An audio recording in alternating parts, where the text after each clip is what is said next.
할렐루야. 오늘부터 우리 실버 목장이 새롭게 또 시작을 합니다. 목장마다 하나님께서 부으시는 은총으로 차고 흘러 넘치시기를 간절히 축복합니다. 이 시간 함께 하나님 말씀 보겠습니다. 시편 133편 1절에서 3절 말씀입니다.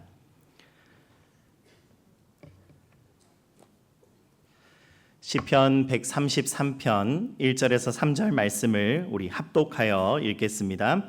보라, 형제가 연합하여 동거함이 어찌 그리 선하고 아름다운고, 머리에 있는 보배로운 기름이 수염 곧 아론의 수염에 흘러서 그의 옷깃까지 내림 같고, 헐몬의 이슬이 시온의 산들에 내림 같도다.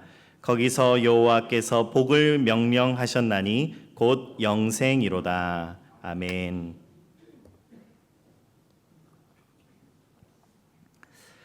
오늘 우리가 읽은 이 시편 133편 말씀은 이렇게 시작을 합니다.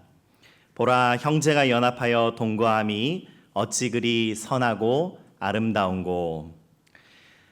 저희 집에 잘 아시듯이 아들이 둘 있습니다. 그런데 저도 두 형제로 자랐습니다. 저희 형님이 있고 제가 2살 아래로 제가 있습니다. 형님은 저희 아버지께서 광주에 가면 은광교회라고 있는데, 이 은광교회에서 사역을 하실 때 태어났기 때문에 이름을 임은광이라고 지었습니다. 그리고 제 이름은 그래서 원래 은자를 따서 임은총이라고 지으려고 했는데, 아버지께서 생각을 하시다가 촌스럽다라는 이유로 그래서 임은석이 되었습니다. 은총이 나은지 은석이 나은지 잘 모르겠는데요. 이름은 이렇게 은혜가 넘치고 정말 다정한데, 어린 시절 저희 형제가 굉장히 자주 다투곤 했습니다. 이 어린 시절에 할머니와 함께 저희가 살고 있었는데, 형제가 이 싸움이 붙으면 할머니께서는 늘 오늘 이 시편의 본문 말씀을 혼자서 읊조리셨습니다. 보라, 형제가 연합하여 동거함이 어찌 그리 선하고 아름다운고. 저희에게 눈길 한번 주지 않으시고 혼자서 이 말씀을 읊조리는데 저희 마음 한구석이 뜨끔해지고, 그래서 화가 좀 누그러지고 또 굉장히 민망했던 그런 기억이 여전히 납니다. 오늘 본문 말씀은 강한 감탄으로 시작을 합니다. 보라라고 시인이 외칩니다. 우리도 그 시인의 외침에 눈길을 멈추고 집중하게 됩니다. 그리고 이어서 오늘 보면 이렇게 외치고 있습니다. 얼마나 좋은가, 그리고 얼마나 즐거운가. 여러분, 도대체 무엇이 그렇게 좋고 즐거운 일입니까? 바로 형제가 연합하여 함께 살아가는 일이다라고 고백하고 있습니다. 여기서 형제라는 것은 단지 혈연적인 가족만을 의미하는 것은 아닙니다. 하나님의 백성들, 신앙 공동체를 가리키고 있습니다. 하나님의 자녀들이, 하나님의 백성들이 서로 다투지 않고 화목하여서 좋은 공동체, 건강한 공동체를 이루는 것이야말로 선하고 아름다운 일이다라고 오늘 시편은 고백하고 있습니다. 여러분, 오늘 본문을 포함하여서 시편 120편부터 134편에 보면 공통적인 표제를 가지고 있습니다. 바로 무엇이냐면 성전에 올라가는 노래라는 표제입니다. 시편 120편부터 134편까지 이 모든 짤막한 시들이 공통의 제목을 가지고 있는데 성전에 올라가는 노래라는 제목입니다. 원어로는 쉐이르 하말롯이라고 하는데 오름의 노래 혹은 계단의 노래라고 번역할 수 있습니다. 유대인들이 새 절기에 예루살렘 성전을 향해 순례길을 오르며 불렸던 노래다라고 알려져 있습니다. 그런데 이 오름은 단순히 예루살렘이라는 지리적인 장소로의 상승만을 의미하는 것이 아닙니다. 오히려 하나님을 향한 내적인 상승, 그리고 그분의 얼굴을 구하는 영적 순례의 여정을 지금 시편 120편부터 134편이 노래하고 있다라는 겁니다. 그런데 오늘 저희가 몇 편을 읽었죠? 133편입니다. 이 오름의 노래, 계단의 노래의 거의 도착점에 다다랐습니다. 우리는 이 도착점에 다다랐을 때에 알게 됩니다.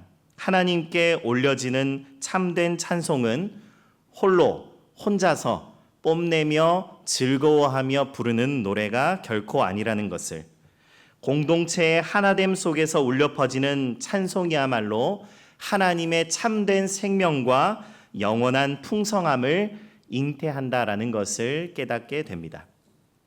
여러분, 오늘 시인은 이 하나됨을 이룬 공동체의 아름다움을 노래하면서 두 가지 이미지를 사용하고 있습니다.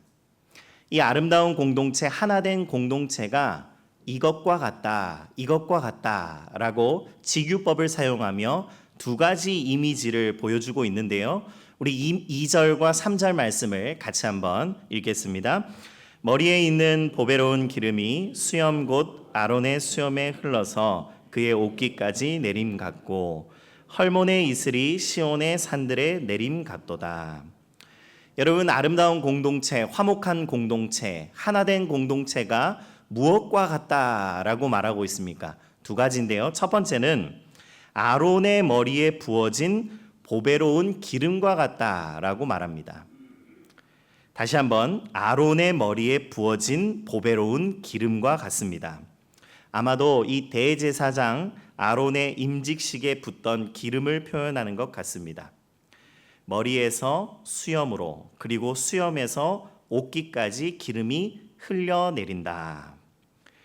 기름은 하나님의 임재와 하나님의 은총의 상징입니다. 그러니까 이 기름이, 하나님의 임재와 하나님의 은총이 위로부터 아래로 흘러내리는 이 장면을 바로 하나되고 화목한 공동체와 비교하고 있다라는 것입니다. 두 번째 비유는 무엇입니까? 바로 헐몬산의 이슬이 시온의 산들에 내리는 장면입니다. 이 북쪽에 헐몬산이라는 산이 있습니다. 헤르몬산이라고도 말하는 산인데요. 이 헐몬산은 매우 높고 웅장한 산입니다. 그래서 사시사철 풍성한 눈과 수분을 머금고 있는 산이었습니다. 그에 비해서 이 시온을 둘러싼 산들은 매우 건조하고 마른 지형에 있는 곳이었습니다. 여러분, 한번 상상해 보십시오. 헐몬의 이 시원한 이슬들이 모여 강이 되어서 흘러내리는 모습입니다. 이 모습은 생명과 회복을 가져다 주는 은총의 그림이다라고 말할 수 있겠습니다. 이 두 가지 이미지가 무엇과 같다라는 겁니까? 하나 되고 화목한 공동체와 같다라고 했습니다. 왜 시인은 이런 비유를 아름다운 공동체에 빗대었을까요? 시인은 이 두 장면을 흘러내리다라는 말로 묶고 있습니다. 원어로는 야라드라는 말이 있는데 이 야라드라는 말을 3번이나 반복하고 있습니다. 수염에 흘러내리는, 옷깃까지 흘러내리는, 헐몬의 이슬이 시온의 산들에 내리는 야라드라는 말을 3번이나 반복하면서 아름답고 화목한 하나된 공동체는 마치 이 하늘로부터 아래로 땅으로 흘러내리는 것과 같다라고 말하고 있는 것입니다. 마치 이 하나된 공동체, 화목한 공동체는, 공동체의 아름다움이라는 것은 위로부터 임한 하나님의 은총이라고 말하는 것 같습니다. 사랑하는 여러분, 아름다운 공동체는 하나님의 내려오심입니다. 아름다운 공동체는 하늘의 은총이 흘러내린 선물임을 믿으시기 바랍니다. 여러분, 제가 아름다운 공동체는 하늘에서 내려온 것이다 라고 말씀을 드렸습니다. 그런데 이 말은 과장이나 어떤 시적인 표현이 아닙니다. 이것은 우리의 신앙 고백인 줄 믿으셔야 합니다. 왜 그렇습니까? 여러분, 우리가 믿는 하나님은 어떤 분이십니까? 우리는 어떤 하나님을 믿고 있습니까? 기독교의 우리가 믿는 하나님을 특징 짓는 것은 우리가 유일신이다라고 많이 생각을 하는데, 유일신이 아니라 삼위일체의 하나님입니다. 다른 여타 종교들이 믿는 하나님과 우리가 다른 것이 있다면 그것은 우리는 삼위일체의 하나님을 믿는다라는 것입니다. 아우스티누스는 삼위일체를 신앙 고백하며 이런 표현을 했습니다. 성부 하나님과 성자 예수님이 성령님이라는 사랑의 끈으로 서로의 하나됨을 유지하신다. 여러분 한번 주목해서 보십시오. 우리가 믿는 삼위일체 하나님이 어떤 분이십니까? 우리가 믿는 하나님은 눈에 보이지는 않지만 성경이 우리에게 밝히 보여주고 있는 그 삼위일체 하나님이신데 성부 하나님과 성자 예수님이 성령님이라는 사랑의 끈으로 서로의 하나됨을 유지하시는 분. 그래서 우리가 믿는 하나님은 본질 자체가 공동체적 사랑이다라는 것을 우리는 알 수 있습니다. 김재우 선교사님은 또 이런 이야기를 했습니다. 한번 보십시오. 태초에 공동체가 있었다. 태초에 하나님이 계셨다라는 것을 이 김재우 선교사님은 태초에 공동체가 있었다라고 표현합니다. 완전한 사랑으로 하나됨을 누리는 이 공동체는 외롭지 않았다. 누구의 도움도 필요하지 않았다. 서로를 향한 존중과 신뢰, 사랑과 친밀함으로 꽉 찬 이 관계는 필요가 아닌 원함으로 인해 사랑을 낳았다. 사랑이 흘러넘쳐 무에서 유를 창조했고 그것은 그분의 영광과 아름다움이 가득한 세상을 만들었다.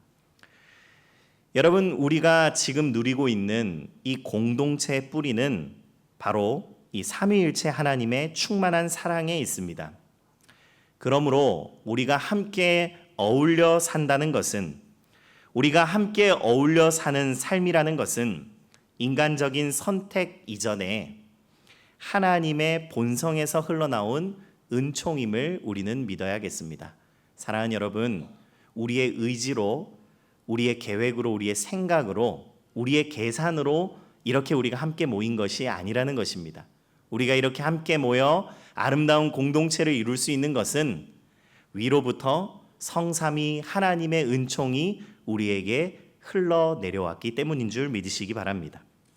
아름다운 공동체가 하늘에서 내려왔다라는 말은 자신의 몸 공동체를 세우신 예수 그리스도의 구원 사역에서 다시 한번 확인됩니다.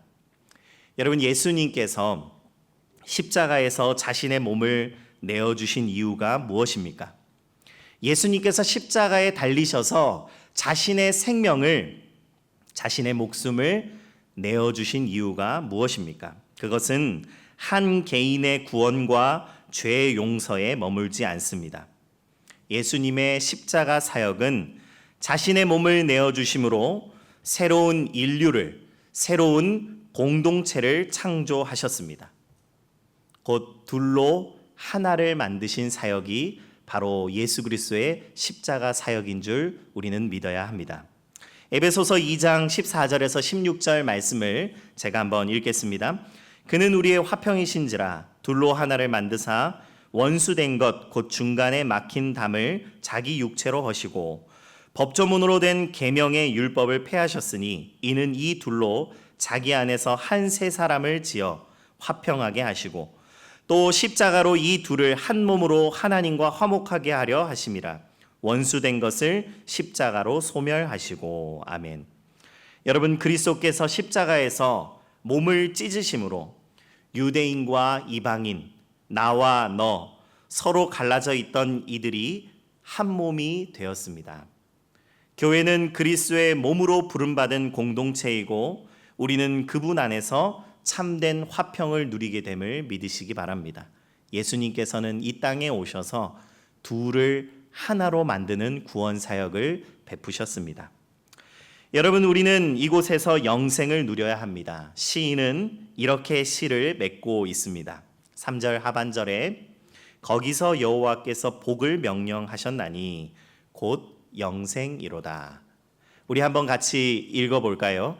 거기서 여호와께서 복을 명령하셨나니 곧 영생이로다.